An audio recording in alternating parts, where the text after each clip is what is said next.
तत्वं पूषण अपावणु, अर्थात हे परमेश्वर, धर्म के ऊपर से काले साए को दूर कीजिए और ज्ञान को विश्वविख्यात बनाएं।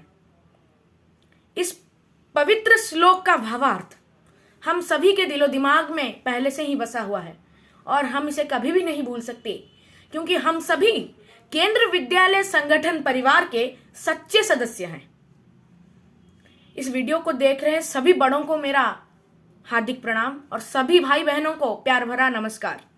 मैं देवी प्रसाद, केंद्र विद्यालय संगठन का एक विद्यार्थी, आज आप सभी को, जितने भी केंद्र विद्यालय के विद्यार्थी इस वीडियो को देख रहे सभी को केंद्र विद्यालय संगठन के 57वें प्रतिष्ठा दिवस की हार्दिक शुभकामनाएं अर्पित करता हूं।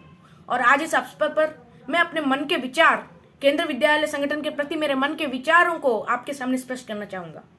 1963 से 2021 जब मैं केंद्र विद्यालय संगठन की ये लंबी यात्रा पर नजर डालता हूं और इसके इतिहास को पढ़ने की कोशिश करता हूं, तब मेरे मन में एक पुराने कार्टून शो के गाने की 3 लाइनें गूंजती हैं। वो क्या है? मैं किसी का सपना हूं जो आज बन चुका हूं सच, अब ये मेरा सपना है कि सबके सपने सच में करूं, आसमां को छू लूं, तितली बन उड़ूं या हेलीकॉप्टर। ये वाली लाइन तो आपने बहुत ही सुनी होगी और बचपन में तो आपने बहुत ही देखी होगी, पर इसका भावार्थ मैं आज इस स्पीच में देने जा रहा हूं। 1950 से 1960 तक, ये इन 2 दशकों में भारत के सामान्य नागरिक और सरकारी कर्मचारियों के बच्चों का एक ही सपना था कि उन्हें गुणात्मक शिक्षा का सौभाग्य मिले, क्योंकि उस वक्त हमारे भारत की राजनीतिक और आर्थिक स्थिति कुछ गंभीर चल रही थी। इसीलिए ऐसे प्रकल्पों को रूप देना बहुत ही मुश्किल साबित हो रहा था। पर बाद में 1960 में केंद्रीय मंत्रालय के द्वारा जब द्वितीय पे कमीशन का लागू हुआ, तो उसके नेतृत्व में केंद्रीय मानव संसाधन मंत्रालय ने 15 दिसंबर 1963 को आर्मी स्कूल तथा सेंट्रल स्कूल की स्थापना की, जिसका नाम बाद में बदलकर केंद्रीय विद्यालय संगठन रखा गया। और इसी के साथ ही भारत की शिक्षा व्यवस्था में एक नई किरण उगी और उन बच्चों का सपना पूरा हो गया। केंद्र विद्यालय भारत की प्राचीन शिक्षा प्रणाली को निर्वहन करके चलता है। केंद्र विद्यालय भारत के प्राचीन विश्वविद्यालय जैसे तक्षशिला और नालंदा की ख्याति को अपने मूल में रख के चलता है और केंद्र विद्यालय भारत के प्राचीन संस्कृति को बजाय रखता है। और इसके लिए मैं पूरे केंद्र विद्यालय परिवार के सदस्यों को धन्यवाद बोलना चाहूँगा। आज हमारे देश में लगभग 1245 से ज़्यादा केंद्र विद्यालय हैं और अंतर्राष्ट्रीय स्तर पर 3 केंद्र विद्यालय हैं, जिससे हमारा विद्यालय संगठन दुनिया का सबसे बड़ा विद्यालय संगठन बन चुका है। और इसके पीछे छात्रों का भी बहुत हाथ है।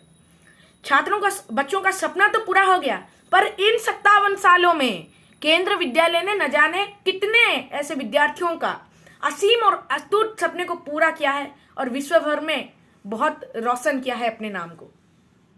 केंद्र विद्यालय ने हमारे देश को कई ऐसे व्यक्तित्व दिए हैं जिन्होंने हमारे देश का नाम ऊंचा कर दिया है, जैसे कि विंग कमांडर अभिनंदन और क्रिकेटर मनीष पांडे।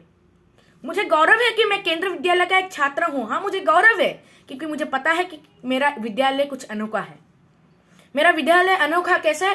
क्योंकि केंद्र विद्यालय भारत का पहला ऐसा विद्यालय है जिसने शिक्षा के साथ साथ, सशक्तिकरण के साथ साथ बच्चों को देश प्रेम की भावना भी जताई है, ताकि बड़े होके जो बच्चे हैं वो अपने कर्म क्षेत्र में जब प्रदान करेंगे, अपना कर्म प्रदान करेंगे, तब वो अपना कर्म भारत के प्रति प्रेम और निष्ठा से करें, ताकि उनके द्वारा कोई भूल ना हो। केंद्र विद्यालय भारत का पहला ऐसा विद्यालय है जिसने धर्म और भेदभाव को काट दिया है और एक ही छत के नीचे बैठकर विविध वर्ण के बच्चे पढ़ाई करते हैं, जो खुद में ही, स्वयं में ही विविधता में एकता का उदाहरण है। और इन सभी बातों के लिए अगर किसी को श्लेष जाता है तो विद्यालय संगठन के गुरुओं को ही, क्योंकि उन्होंने 57 सालों से अपने महत्वपूर्ण विद्या को दान किया है, अपने महत्वपूर्ण समय को दान किया है और बच्चों को सशक्त बनाया है और विद्यार्थियों को भी श्लेष जाता है, क्योंकि उन्होंने उस विद्या को ग्रहण किया है, अपने श्रम निष्ठा से आसमान की ऊंचाइयों तक, सफलता की ऊंचाइयों तक छूकर केंद्रीय विद्यालय का नाम दुनिया भर में रोशन किया है। और इन सभी के बाद भी मैं ये बोलना चाहूंगा कि आज हो सके कोरोना के कारण, परिस्थिति के वर्ष, हम ये संगठन का ये प्रतिष्ठा दिवस समूह में नहीं मना पा रहे हैं, पर हम मन में ये मैं सोचता हूं कि हमारे विद्यालय गीत में ये बोला गया है, तन अनेक पर एक प्राण, स्वर अनेक पर एक गान, हम कण कण पे छा जाएंगे लेकर भारत का वो स्वाभिमान। इस लाइन के अंतर्गत मैं सिर्फ इतना बोलना चाहूंगा, जैसे इस लाइन में बोला गया है, हम सभी विद्यार्थी आज हाथ से हाथ पकड़कर शपथ लेते हैं कि आने वाले समय में हम केंद्रीय विद्यालय का नाम सर्वोच्च स्तर पर लेंगे, हम अपने भारत का नाम सर्वोच्च स्तर पर लेंगे, हम तिरंगे को कभी नीचे नहीं होने देंगे, हम अपने माता पिता का नाम रोशन करेंगे। और सबसे बड़ी बात, हम पूरे विश्व को ये जता देंगे कि अगर एक केवियन, गौर से सुनिए, अगर एक केवियन कुछ चाहे तो, अगर वो कुछ ठान ले, एक केवियन अगर कुछ ठान ले तो वो उसको पूरा करके ही शांत होता है। तो अगर किसी ने लिखा है कि भारत का स्वर्णिम गौरव केंद्रीय विद्यालय लाएगा, तक्षशिला नालंदा का इतिहास लौट कर आएगा, तो उसने गलत नहीं लिखा है।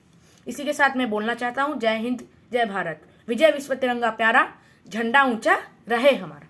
जय हिंद, जय भारत।